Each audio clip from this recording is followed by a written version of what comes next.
ఒక రాత్రి మీరు బస్సులో ఉన్నారు, మంచి నిద్రలో ఉన్నారు. సడన్గా ఫైర్ ఫైర్ అని అరుపులు. మీకు ఊపిరి ఆడటం లేదు, అంతా పొగ. బయటకు వెళ్ళే దారి ఒక్కటే, కానీ ఆ ముందు డోర్ దగ్గరే మంటలు. ఇది కల్లూరులో జరిగింది. ఆ రోజు 20 మందికి పైగా వాళ్ళకు అదే ఆఖరి రాత్రి అయింది. ఇది రేపు మనకైనా జరగవచ్చు. మరి మనం ఏం నేర్చుకున్నాం? ప్రయాణికులుగా మనం ఏం చేయాలి?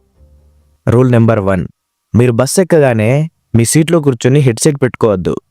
ఒక్క నిమిషం ఆ బస్ను చూడండి. ఎమర్జెన్సీ ఎగ్జిట్ ఎక్కడుంది, ఆ డోర్ ఎలా తీయాలి, ఆ గ్లాస్ పగలగొట్టే సుత్తి ఎక్కడ పెట్టారో చూసుకోండి. చాలా బస్సుల్లో అవి ఉండవు, లేదా దొంగలిస్తారు. లేకపోతే వెంటనే డ్రైవర్ని అడగండి, ఇది మీ హక్కు. రూల్ నెంబర్ 2, ఒకవేళ ప్రమాదం జరిగితే దయచేసి మీ లగేజ్ కోసం చూడకండి. మీ బ్యాగ్ కాదు, మీ ప్రాణం ముఖ్యం. సెకండ్లలో మంటలు వ్యాపించే అవకాశాలుంటాయి. రూల్ నెంబర్ 3, పొగ వస్తే గుర్తుపెట్టుకోండి, పొగ ఎప్పుడూ పైకి వెళ్తుంది. మీరు వీలైనంత కిందికి వంగి మీ ముక్కుకి బట్ట అడ్డం పెట్టుకొని ఎమర్జెన్సీ ఎగ్జిట్ వైపు పాకండి.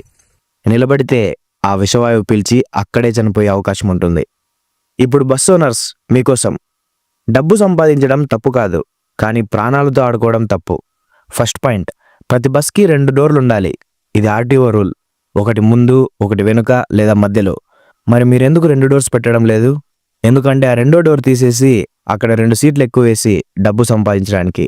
ఆ 2 సీట్ల ఆశ 20 మంది ప్రాణాలు తీసింది. సెకండ్ పాయింట్, మీ బస్సుల్లో ఫైర్ ఎక్స్టెన్సర్లు ఉన్నాయా? అవి వర్కింగ్ కండిషన్లో ఉన్నాయా? ఆ డ్రైవర్లకు దాన్ని ఎలా వాడాలో ట్రైనింగ్ ఇచ్చారా? థర్డ్ పాయింట్, పాత బస్సులకు రంగులేసి తిప్పడం కాదు. ప్రతి జర్నీకి ముందు టైర్స్ని, ఇంజన్ని, వైరింగ్ని చెక్ చేయాలి. మీ నిర్లక్ష్యం ఎన్నో కుటుంబాలను రోడ్డున పడేస్తుంది. ఇక మన ప్రభుత్వం, ఆ ప్రమాదం జరిగిన బస్సుకి అప్పటికే 2 ర్యాష్ డ్రైవింగ్ చలాన్లున్నాయి. అయినా అది రోడ్డు మీద ఎలా తిరుగుతోంది? లక్షల లంచాలు తీసుకొని పాత స్క్రాప్ బస్సులకి ఫిట్నెస్ సర్టిఫికెట్లు ఎలా ఇస్తున్నారు?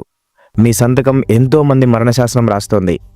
ప్రమాదం జరిగాక విచారం వ్యక్తం చేయడం కాదు, ప్రమాదం జరగకుండా ఆపడం మీ బాధ్యత. ట్రాన్స్పోర్ట్ డిపార్ట్మెంట్ ఏం చేస్తుంది? రూల్స్ పాటించిన బస్సులను సీజ్ చేయండి, ఓనర్లను జైల్లో పెట్టండి. ప్రాణాలు పోయాక, ఫ్యామిలీ రోడ్డును పడ్డాక మనం ఎవరిని నిందించాలి? ఆ రోజు చనిపోయిన వాళ్ళ స్థానంలో మనం కూడా ఉండొచ్చు. ఈ వీడియో ఒక వార్నింగ్. ఇది ప్రతి ఒక్కరికి తెలియాలి. మీరు ప్రయాణికులా? అలర్ట్గా ఉండండి. మీరు ఓనర్లా? బాధ్యతగా ఉండండి. లేక ప్రభుత్వమా? స్ట్రిక్ట్గా ఉండండి. ఈ వీడియోని దయచేసి లైక్ చేయడం కాదు, ప్రతి ఒక్కరికి షేర్ చేయండి. ఇది మన అందరి బాధ్యత. అలాగే ఈ వీడియోపై మీ అభిప్రాయం తప్పకుండా ప్రతి ఒక్కరూ కామెంట్ చేయండి.